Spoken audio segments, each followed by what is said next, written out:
Okay, as promised, before we started yung pagdi-discuss ng method of joints kasi nauna kasing nailagay dun sa module natin yung topic na zero force members, ano. Okay. Zero force members in a truss usually arise in one of two general ways. So, meron tayong two conditions, no. Sometimes hindi naman sometimes. We can easily identify yung mga zero force members sa trusses, no, by inspection. So ito yung dalawang conditions natin. Okay. So when only two members form a non-collinear truss joint and no external load or support reaction is applied to the joint, then the members must be zero force members. So take note of the conditions. So two members form a non-collinear truss joint. Okay? So non-collinear, ano ba yung non-collinear na truss joint? So for example, meron tayong truss.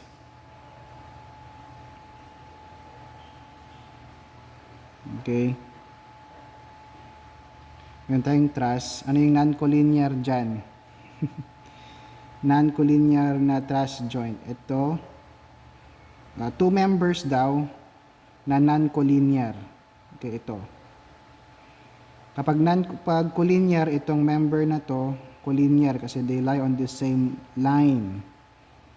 Yan. Ang non-collinear, itong member na to, ito non-collinear, non-collinear, non-collinear, non-collinear. So, ang collinear, itong dalawa.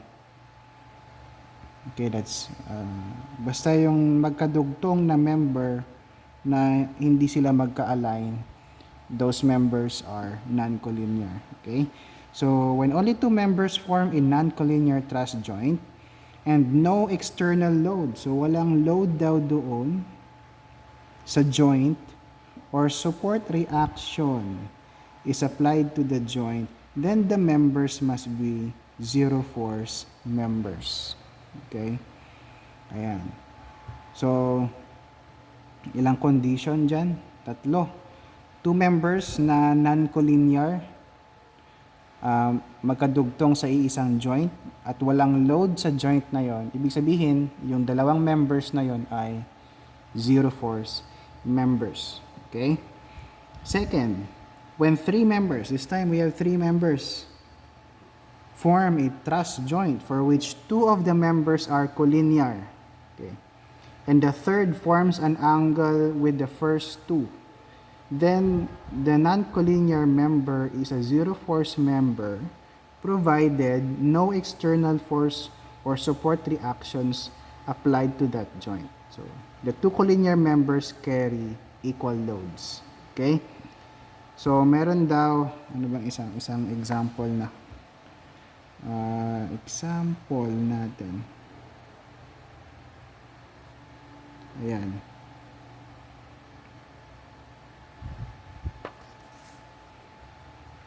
Ito, may truss tayo dito. An example is in this two members.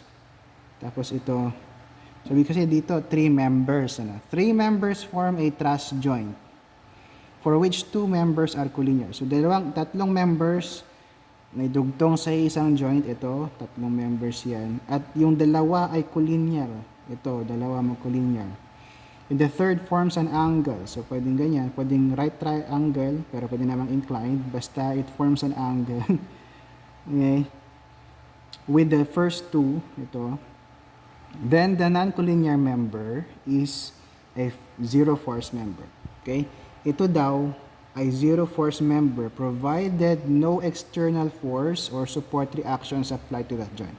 So, kung walang load dito sa joint na to, okay, ibig sabihin, ito ay zero force member. Zero force member. Yung third na hindi collinear sa dalawa. Okay. So, yun lang naman ang dalawang conditions. So, example, magbigay tayo ng example. So, by inspection, we're going to look for zero force members. This would somehow simplify, kung alam natin mag-analyze or mag-identify ng zero force members, this would somehow simplify yung ating analysis ng truss pag alam natin kung mag-identify ng zero force members, no? Example, ito, we have this truss. So, aling members ang zero force members? Okay, so aling members dito, so i-present ko na lang yung dalawa para mabasa natin while we are analyzing this truss. So which members of these trusses, of this trusses to, are zero force members? Okay, so saan kaya dyan? Let's look at the first condition here. When only two members form a non-collinear joint, truss joint, and no external load or support reaction is applied to the joint, then the members must be zero force members. So meron bang ganito dito sa truss natin? Meron ba? Meron ba? Two members na non-collinear, tapos sa joint nila walang load. Meron. Wala. Meron. Meron. Meron. Ito. Sa joint C. Sa joint C, FBC and FCD are non-collinear at wala ding load dun sa joint C where they are both connected, which means that FBC and FCD is equal to 0. So FBC is 0 and FCD is also equal to 0. Okay, so if you try to analyze this using method of joints, that's why discuss muna natin yung method of joints kasi para mas maintindihan natin ito. So, if we draw the free body diagram at joint C, meron tayong, so this is joint C, ano? This is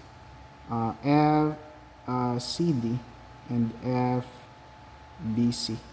So, when we summate forces,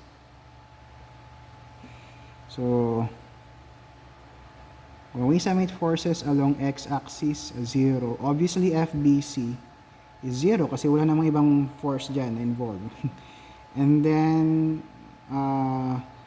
summation forces along y-axis equal to 0. Then FCD is 0 kasi wala namang ibang vertical forces dyan.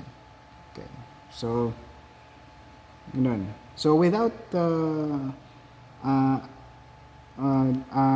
doing the method of joints, you can easily identify which members are zero force members using the first condition, Okay, so yun. So FBC and FCD are zero force members. Meron pa ba? Do we still have other members which are zero force members?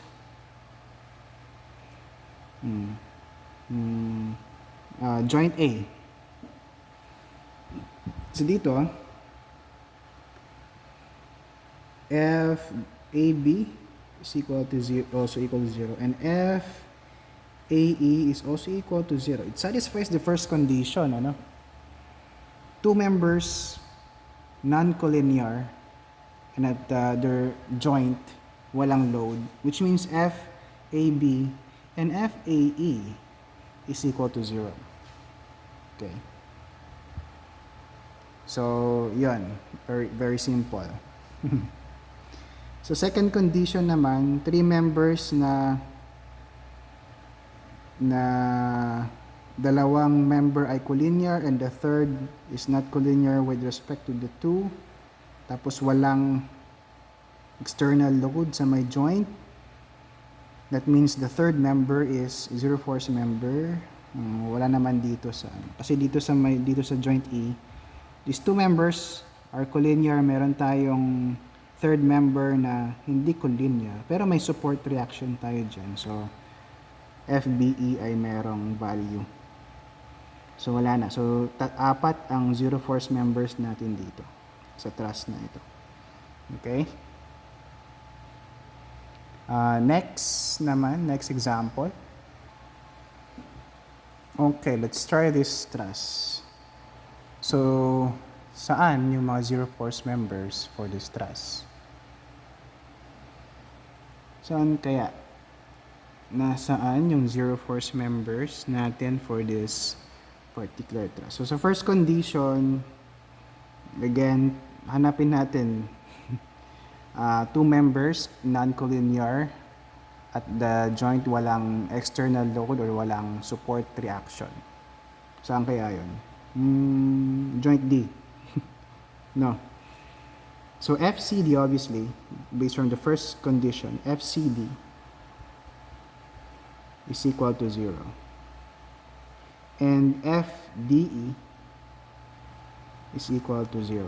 Okay, based from the first condition. So, non-collinear, sa joint nila walang reaction or walang external load. So, which means the two members are zero force member. You can confirm this using analysis method of joints, which we have done kanina sa first problem. Okay, meron pa bang ibang zero force members dito? About the second condition, maybe meron tayong ma-apply dyan. Three members, kakadugtong sa isang joint. The two members are collinear. The third one is not collinear relative to the two. No? Tapos sa meeting joint nilang tatlo, walang load at walang support reaction. Meron bang ganyang condition dito sa truss na to? Sa joint H. So ito, zero force member. Sa joint H, tatlong members ang connected as joint H. Two members are collinear. The other member is not collinear relative to the two members. Okay? And walang load sa joint H, which means that the third member, which is not collinear, ay zero force member. Okay? That means FBH is 0. Okay. Meron pa ba? Zero force member dyan? Meron pa bang zero force member? Meron pa. Although hindi siya masyadong obvious. So at joint E, let's draw the free body diagram at joint E using method of joints. At joint E, meron tayong tatlong forces dyan. Ay, apat pala, including the load. P, this is FDE.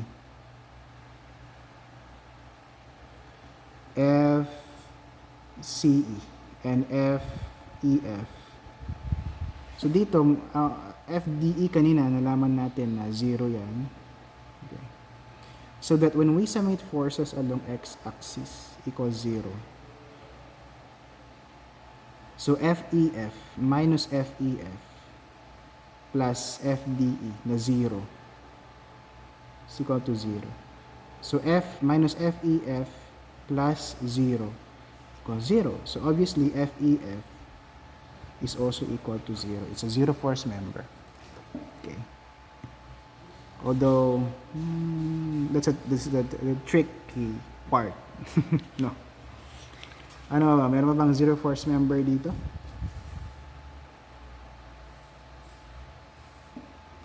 Meron ba ibang zero force members? At joint G.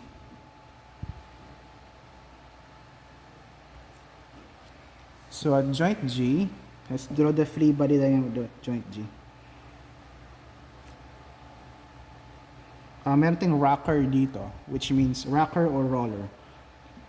Ang reaction natin dyan is perpendicular din sa surface. RG, FGA, and this is FGF. Okay. So, if you analyze this one, if you summate forces along y-axis, equate that to 0, then wala namang ibang vertical force dito, FGA lang. So obviously FGA is 0. So GA is a member. GA is a 0 bar force member.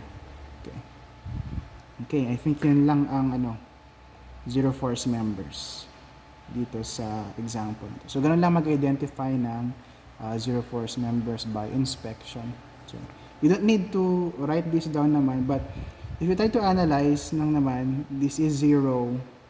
If I summate forces along x-axis, then FEF is also 0. So, you can imagine that in your minds, no? Okay, you can form the analogy in your minds. Pati rin dito sa FGA, no? May support reaction dito. Horizontal naman to. So, ano yung force dun sa may FGA? So, obviously, that's 0 since wala namang ibang forces sa vertical axis. Okay, so, ganun lang. Mag-identify ng zero force members sa mga trusses. Okay? So, may example sa atin kanina, merong zero force members. Let me see. Ito, kanina, di ba may zero force member dito. Dito. So, sa joint F, tatlong members ang connected sa joint F. Okay. 2 members are collinear. The other one is not. Okay, walang load sa joint F. So, obviously, FEF is a zero force member, which was yun yung na-solve natin kanina. No? So, FEF is a zero force member. Ayan. So, yun. Ito sa mga previous examples natin yata ay meron din. Ayan. So, that's it for this topic.